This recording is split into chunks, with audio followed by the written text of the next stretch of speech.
சிரஞ்சீவி பையன் வந்து ராம்சரண், அல்லு அர்ஜுன் பையன் வந்து அல்லு அர்ஜுன். இது மாதிரி வந்து அங்க வாரிசு வந்து பெரிய ஒர்க் அவுட் ஆயிருக்கும். இங்க என்னன்னா, இங்க பெரும்பாலும் என்ன அந்த வாரிசு மேல ஒரு கோவம் வரும்.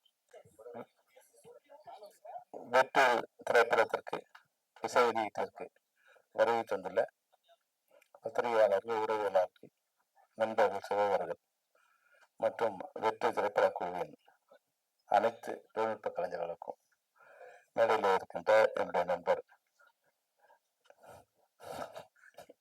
கஸ்தூரி ராஜா அவர்களுக்கும், என்னுடைய இனிய நண்பர் ரவிமணி அவர்களுக்கும்,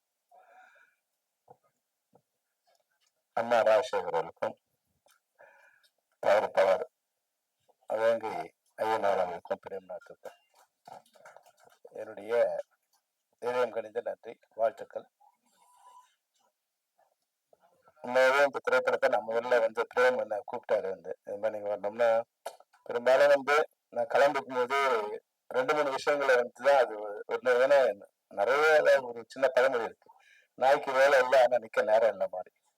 பெரிய வேலை, என்னோட வேலை எதுவும் இல்லை ஆனா ஓடிட்டே இருக்க ஒரு சுச்சுவேஷன் இருக்கும்போது நிறைய கொஞ்சம் அவாய்ட் பண்ணிக்கணும். ஆனா பிரேம்நாத் வந்து என்னுடைய 30 வருஷத்துல வந்து என் கூடவே நேரம் மாதிரி வந்து வந்துட்டே இருப்பார். நான் எங்க போனாலும் அங்க வந்துட்டே இருப்பாரு. ஒரு நம்ம மேல மிகப்பெரிய அபிமானம் உள்ளவர். இருந்தாலும் வந்து சில படங்களை போயிட்டு நான் என்ன பேசுறதே தெரியாம போயிட்டு ஏன் வந்து நினைக்கும் இல்லையா, அதனால வந்து இந்த ட்ரெய்லர் முதல்ல காமிடான்னு சொன்னேன். அந்த ட்ரெய்லரை பார்த்த உடனே உண்மையே அந்த மிகப்பெரிய சந்தோஷமா இருந்து, ஒரு நல்ல திரைப்படத்தை நம்ம போய் துவக்கி வைக்க போறோம் அப்படிங்கிற அளவுக்கு அந்த ட்ரெய்லர் பார்த்த உடனே இருக்கு. அதே போல அந்த ட்ரெய்லர்ல ஒரு ஷாட் வந்து அந்த ஹீரோவை நினைக்கிற ராகேந்திர ஷாட் பார்த்த உடனே இந்த பையன் நிச்சயமா எதிர்காலத்தில் ஒரு மிகப்பெரிய ஹீரோவா இருக்கக்கூடிய அம்சம் எல்லாம் அதுல இருக்கு. நான் செம்பருத்தி வந்து ஏறக்குறைய ஒரு 10-12 ஹீரோஸ் போட்டு ஷூட் பண்ணிட்டே இருக்கேன். ஒரு நாள் ஷூட் பண்ண சரியா வராது, மறுநாள் வேற ஒரு ஹீரோ போட்டு ஷூட் பண்ணிட்டே இருப்பேன். ஒருத்தர் வந்து எனக்கு வந்து 1990க்கு புத்தாண்டு வாழ்த்துக்கள் வந்து தியாகராஜன் சார் அமைச்சிருந்தார். அவரோட பையனோட போட்டோ போட்டு ஹாப்பி நியூ இயர்னு. அதை பார்த்த உடனே எனக்கு இதெல்லாம் ஹீரோன்னு எனக்கு தோணுச்சு. உடனே ஏற்கனவே ஷூட் எல்லாம் வந்து கேன்சல் பண்ணிட்டு மறுபடியும் பிரசாந்த ஹீரோ போட்டு அந்த படத்தை ஸ்டார்ட் பண்ணேன். அது மாதிரி ராக்கி நம்ம பார்க்கும்போது என்னோட படத்தை கண்ணா பார்க்கும்போது அவ்வளோ அழகா அவ்வளோ இதுவா இருந்தது. யூத்தாக ஒரு அன்பா அதை பார்க்க ஒரு வந்து ஒரு ஆண்களுக்கு கூட அதை பிடிக்கிற மாதிரி ஒரு அழகு கண்ணிலையும் முகத்திலும் இருக்கு. அந்த அளவுக்கு நீ மிகப்பெரிய ஹீரோவை நான் உன்னை அதிகமா புகழ விரும்பல. ஏன்னா அந்த புகழ்க்கு இந்த மண்டல ஏறிடக்கூடாது. இது போல எப்பவுமே இனிமையானவனா இருக்கும். வாழ்க்கையில ரவி சாரை பார்த்து நீங்க என்ன கத்துக்கீங்களோ இல்லையோ, ஆனா என்ன வேறத்துக்கு போனாலும் அந்த பயம் அவருக்கு வந்துட்டே இருக்கும். இது இப்பெல்லாமா வேணுமா, இப்பெல்லாம் வேணுமா, இப்ப அடுத்து என்ன ஆயிடும் அப்படின்னு வந்து அந்த நம்ம வளர்ந்துட்டோம் அப்படிங்கிற திமிர் எப்பவுமே அவருக்கு இருக்காது. எவ்வளவு சின்ன ஆளா இருந்தாலும் அவருக்கு உண்டாக மரியாதை கொடுப்பேன். நான் அவர்கிட்ட கத்துக்கிட்ட ஒரு விஷயம் அதுதான். எந்த உச்சத்துக்கு போனாலும் அந்த பையன் தன்னுடைய நிழலு தன்னுடைய வேரை மறக்காம இருக்கிற நிலை இருக்கு. அது மாதிரி நீயும் எந்த உச்சத்துக்கு நிச்சயம் உச்சத்தை அறிய நீ எந்த உச்சத்துக்கு போனாலும் அந்த அதே பண்போடு இருக்க வேண்டுங்கிறதான் என்னுடைய வேண்டுகோள். அம்மா ராசிட்ட நான் வந்து ஒரே ஒரு பாட்டு ஒர்க் பண்ணியிருக்கேன். என் கூட ஒரு பாட்டு ஒர்க் பண்ணாரு அந்த தெலுங்கு படம் இருக்கும்போது. 3 daysல சாங் முடிக்கணும் அப்படின்னு முடிச்சுதான் சார் இருந்தாரு. ஆனா எவ்வளவு பேர் வேணும், எனக்கு ஒரு 500 பேர் வேணும் அப்படின்னு. அங்கேயே ராஜமந்திரில ஒரு 500 பேரை ரெடி பண்ணி பாட்டு எங்க எடுக்கலாம் சார் வந்து இதுக்கு நடுவில் ரிவர்ல ஒரு பெரிய செட் போட்டுக்கணும் சார். 500 பேர் ஜூனியர் ஆர்டிஸ்ட், டான்சர்ஸ், அதுக்கப்புறம் வந்து நார்த்துக்கு நடுவில் செட்டு போட்டு எப்படி சார் லைட் எப்படி சார் பண்றேன்னு அதெல்லாம் ஆசை, பெரிய ஆசை இருக்கு ராஜசேகர். ஆனா அது டேஸ் 3 days இருக்கேன். 2.5 days எனக்கு அந்த சாங்கை முடிச்சு கொடுத்து பிரம்மாண்டமா பண்ணி கொடுத்தாரு. அந்த அளவுக்கு பிரம்மாண்டமும் பண்ணாரு, சிக்கனமும் பண்ணாரு. இதுதான் வந்து டெக்னீஷியனோட இன்றைய தேவை. என்னன்னா பிரம்மாண்டம்ங்கிறது வந்து பணத்துல மட்டும் இல்லை, அறிவிலும் பிரம்மாண்டம் இருக்கு. அந்த அறிவை பயன்படுத்தி எப்படி மாதிரி பிரம்மாண்டம் பண்ணாங்கிறத நம்ம டெக்னீஷியன் கத்துக்கிட்டாங்கன்னா இன்னைக்கு தயாரிப்பாளர் கொஞ்சம் வசதியாகவும் இல்லை நஷ்டம் இல்லாமல் இருக்கக்கூடிய ஒரு வாய்ப்பு இருக்கு. அதுக்கு வந்து ராஜசேகர் வந்து மிகப்பெரிய உதாரணம். இந்த படத்தை பார்க்கும்போது நம்ம ரவிமரியா சொன்னாரு. நான் ரவிமரியா என்ன கேட்டான், சார் நானே டைரக்ட் பண்ணலாம். நம்ம வீட்டு பையனை நம்மளே டைரக்ட் பண்றது நல்லா இருக்காதா அப்படின்னு சொன்னேன். சரி சரி சார் அப்படி போயிட்டான். இப்ப அவரோட இது வந்து நீங்க கன்ஃபியூஸ் பண்ணி விட்டுட்டீங்க.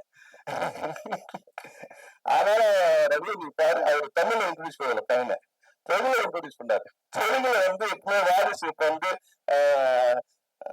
ராமாவோட பையன் ஆந்திரேஷ், அது வேற ஒரு ஏஎன்ஆர் பையன் வந்து நாகார்ஜுனா, சிரஞ்சீவி பையன் வந்து ராம்சரண், அல்லு அர்ஜுன் பையன் வந்து அல்லு அர்ஜுன். இது மாதிரி வந்து அங்க வாரிசு வந்து பெரிய ஒர்க் அவுட் ஆயிருக்கும். இங்க என்னன்னா இங்க பெரும்பாலும் என்ன அந்த வாரிசு மேல ஒரு கோவம் வரும். இங்க எல்லாருமே நடிகரான ஆசைப்படுவாங்கல்ல, உங்க அப்பா ஹீரோ அதனால இவங்க கொண்டு வந்துட்டாங்க அப்படிங்கிற ஒரு வெறுப்பு வந்து பையன் மேல ஒரு இது இருக்கும். அதை மீறி வர வேண்டிய இது வந்து தமிழ்நாட்டுல கொஞ்சம் அதிகம். அதனால தனுஷ் வந்து கஸ்தூராஜாவோட இல்லப்ப நீங்க வந்து தனுஷ் வந்தது தனுஷால செல்வராகவன். ஏன்னா ஒரு அப்ப ஒரு ஆல்பத்தை பத்தி ஆபீஸ்க்கு வந்தாரு வந்து கஸ்தூராஜ் சார் தொண்ணூறு இது எடுத்துட்டு இருந்தார். சரி வந்து இது அதுக்கு முன்னாடி படம் பண்ணிருக்கல என்ன படம் பண்ண போறாரு அப்படின்னு பார்த்தா வேற மாதிரி இருக்கு படம். இந்த ஸ்டைல் இது எல்லாம் இருக்கு. நான் சொன்னேன் கஸ்தூராஜ் நீங்க பண்ண மாதிரி இல்லையா வேற மாதிரி இருக்கு அப்படின்னு நான் சொன்னேன். அவர் சொன்னாரு இல்ல சார் நம்ம பசங்க பண்றானுங்க, பசங்க பேரை போட்டா இப்ப வந்து தெரியாது இல்லையா அதனால என் பேரை போட்டிருக்கேன், பசங்க தான் பெருசா பண்றானு. ஆனா இன்னைக்கு வந்து கஸ்தூராஜ் பண்ண பையன் பேர் போட்டு தான் ரிலீஸ் பண்ணணும் இப்போ. அதாவது தன்னின் தன் மக்கள் பெருமைக்கு இல்லையா, தன்னை விட தன்னோட வாரிசு தன்னோட மகன் வந்து அடுத்த ஸ்டேஜ் இருக்கும்போது அதுதான் உலகத்துல ஒரு பெற்றோருக்கு எது சந்தோஷம்னா என்னை விட என்னோட மகன் என் மகன் வந்து பெரிய நிலையில் இருக்குதோ மிகப்பெரிய சந்தோஷம். அந்த சந்தோஷத்தை கொடுக்கறதுதான் பெற்றோரோட கடமை. அதுக்குண்டான வாய்ப்பை கொடுக்கறது பெற்றோரோட கடமை. அதை வந்து தன் பேர் இருக்கா இல்லையா இப்படிலாம் இல்லாம கஸ்தூராஜ் சார் பின்னாடி வந்து அவங்களை இன்னைக்கு ஒரு மரமாக்கிட்டாரு. அந்த மரத்தோட நேரில் இன்னைக்கு வேலையா வந்து ரெஸ்ட் எடுத்துக்கிட்டு அவங்களுக்கு பாரமாம இல்லாத இவருக்கும் அவங்க பாரமா இல்லாம ஒரு நல்ல நிலைமையில பசங்க இருக்காங்க. அதுக்கு வந்து கஸ்தூராஜா அவங்க மனைவி இவங்க 2 பேரோட நல்ல குணம் கூட. அதாவது எண்ணம் போல வாழ்க்கை இருக்கு இல்லைங்களா, நம்ம பண்ற நல்லது வந்து நமக்கு வந்து சேரலன்னா கூட நம்மளோட மக்களை வந்து சேரும். அதனால வந்து எல்லா பாவ புண்ணியத்துக்கும் ஒரு கணக்கு இருக்கு. அந்த புண்ணிய பாவம் வந்து தன்னுடைய மக்களை சேரும். அந்த வகையில இன்னைக்கு இந்த பசங்க நல்லா இருக்காங்கன்னா உண்மையிலேயே அவங்க 2 பேரோட நல்ல எண்ணம் தான் அதுக்கு மிகப்பெரிய காரணம். அதுபோல ராஜசேகர் கூட வந்து தயாரிப்பாளருக்கும் இயக்குநருக்கும் எந்த சிரமம் இல்லாம வந்து மிக சரியா செயல்படக்கூடியவர். அதனாலதான் அவரோட மகன் கூட நல்ல நல்ல வாரிசா இருந்திருக்கார். அடுத்த வாரிசாளர்ல நல்ல வாரிசா இருந்திருக்கார். அதுபோல ராதாசம்மாவோட வந்து ஃபர்ஸ்ட் மதர் நான் தான் உனக்குனாரு. உங்க பேரு ராதாங்கிறதா இதுல வந்து ஒரு அம்மா போட்டுதான் நினைக்கிறேன். ஏன்னா அவரோட அம்மா பேரு ராதான்னு பார்த்தேன். அதனால ராதாங்கிறதுக்காக தான் எங்க அம்மாவை சூஸ் பண்ணிருக்காரு. அந்த வகையில அம்மா ராஜனோட அம்மா பேர் ராதா தான். அந்த ஃபிக்ஸ் பண்ணி தான் அவங்க போட்டு தேடி கண்டுபிடிச்சிருக்காரு. ஆனா வந்து உங்க சாஸ்திராவது அவங்க சாஸ் பார்த்தா வேற மாதிரி சுந்தரா பார்த்தா ஹீரோயின் வந்து சீக்கிரம் ஒரு மாதிரி ஆகணும்னு சின்ன வருத்தம் இருந்தா கூட இன்னைக்கு அழகான அம்மாதான் நீங்க அந்த படத்துல இருக்கீங்க. அது மாதிரி நான் முதல்ல கேட்டது 2 தான் கேட்டேன். பிரேம்நாத் இதுல ஹீரோ யாரு, அப்புறம் இதுல கேமராமேன் யாரு. ஒவ்வொரு ஷாட்டும் அவ்வளவு பியூட்டிஃபுல்லா இருந்தது. எல்லாருக்குமே டைரக்டரோட பங்கு இருக்கு. டைரக்டருக்கு நான் கூட ஒரு ஷாட் எடுத்தேன் இதெல்லாம் சொல்லிக்க வேண்டிய அவசியமே இல்லை. எப்படி வந்து தன்னுடைய குழந்தைகளை வளர்ச்சியில ஒரு தாய் தந்தைக்கு மிகப்பெரிய பங்கு இருக்கோ அது போல திரைப்படத்துறையில யார் நல்லா பண்ணாலும் அது டைரக்டரோட பங்கு இல்லாம இருக்காது. அதனாலதான் டைரக்டர் 23 கிராஃப்ட் பண்ணணும் அவசியமே இல்லை. டைரக்டருக்கு காடு போட்டாவே அவர் 23 கிராஃப்ட் அவர் பண்றாருன்னு அர்த்தம். ஒண்ணு இடத்துல நான் இருக்கேன் வந்து முன்னாடி நிற்க வேண்டிய அவசியமே இல்லை. அது மாதிரி ஒரு ஷாட்டை வந்து மிகச்சிறந்த ஷாட்டா ஒரு கேமராமேன் எடுக்கிறாருன்னா அதுல டைரக்டர் பின்னாடி இருக்காருன்னு அர்த்தம். ஒரு மிகச்சிறந்த இசையை வந்து ஒரு இசையமைப்பாளர் கொடுக்குறாருன்னா அதுல டைரக்டர் இந்த வேலையை வாங்கியிருக்காருன்னு அர்த்தம். அதனால இந்த ஷாட்டை பார்க்கும்போது ரொம்ப அருமையா இருந்தது. ஒரு மிகப்பெரிய ஒரு ஆக்ஷன் ஹீரோவா வரதுக்கு உண்டான எல்லா வாய்ப்பும் முதல்ல இருந்தது. அதனால மிகச்சிறந்த படத்தை தமிழ் சினிமாவை கொண்டு வந்துருக்கீங்க. இந்த ஐயனார் வந்து எனக்கு அவர் ஒரு 10 வருஷத்துக்கு முன்னாடி ஒரு பழக்கம். அவங்க ஊருக்கு ஒரு ஃபங்க்ஷன் எனக்கு கூப்பிட்டுருந்தாரு. ஏதோ ஒரு நாள் முடிவு உறவு நினைச்சேன். அங்க போன பார்த்தா அவர் அந்த ஊருக்கு ஒரு சூப்பர் ஸ்டாரா இருக்காரு. அந்த ஊர்ல ஒரு 10 கிராமத்துல அவரு ஒரு சூப்பர் ஸ்டாரா இருக்காரு. எந்த கட்சி நின்னாலும் இவர் நிக்கிற கட்சியா நிற்கும் இல்ல இண்டிபெண்டா நின்று தொடர்ந்து அவர் வந்து அந்த போஸ்ட்ல பஞ்சாயத்துல இருந்துட்டு இருக்காரு. அந்த அளவுக்கு மக்கள் கிட்ட செல்வாக்கா இப்ப சேர்மனா இருக்காரு. அந்த அந்த வகையில வந்து நான் பார்க்கும்போது ஒரு இதுவா இருந்தா நீ சேர்மனா வந்திருக்காரு. தனக்கு அதாவது இண்டிவிஜுவலா நின்று அந்த அளவுக்கு எல்லாரோடையும் அன்பாகவும் அவர் தேவையை உணர்ந்து செயல்படுத்தக்கூடிய ஒரு விழாவுக்கு அவரோட போனேன். இன்னைக்கு தயாரிப்பாளராக வந்திருக்காரு. ஒரு படத்தை ஒருத்தர இணைந்து நீங்க வந்து இந்த படம் எடுத்துறீங்க. விரைவில் நீங்க ஒரு நல்ல தயாரிப்பாளர் அதுலயும் பிரேமாத்தை வச்சுட்டு இருக்கணும். நாங்க கஸ்ட் மாறி இருக்கோம். 10 வருஷம் அவங்க பாக்குறோம் கஸ்ட் மாறிட்டே இருக்கோம். ஆனா அது அடல் பண்றவர் வந்து பிரேமாத்தை தான் இருக்காரு. அதனால எங்க பண்ணாலும் பிரேமாத்து கூட தான் இருக்கீங்கன்னு எனக்கு தெரியும். இருந்தாலும் பிரேம்நாத் எப்படின்னா வந்து அந்த அன்புக்கு கட்டுப்பட்டது. என்ன வேலையா இருந்தாலும் என்ன சிரமமா இருந்தாலும் நைட்டு 12 மணிக்கு நான் ஒரு வேலை சொன்னாலும் காலையில 5 மணிக்கு கொண்டு வந்து அதை நிறுத்திடுவார். நைட்டு எல்லாரும் தூங்கின பிறகு சொன்னாலும் மக்கள் விழிக்கிறதுக்கு முன்னாடி கொண்டு வந்து அதை செஞ்சு முடிச்சிருவாரு. அதனாலதான் நான் வெளிநாட்டுல இருந்தா கூட எனக்கு இந்த ஷார்ட்டை பார்த்தீங்கன்னா முதல்ல வந்து இந்த வெட்டிங் ஒன்று இருந்தது.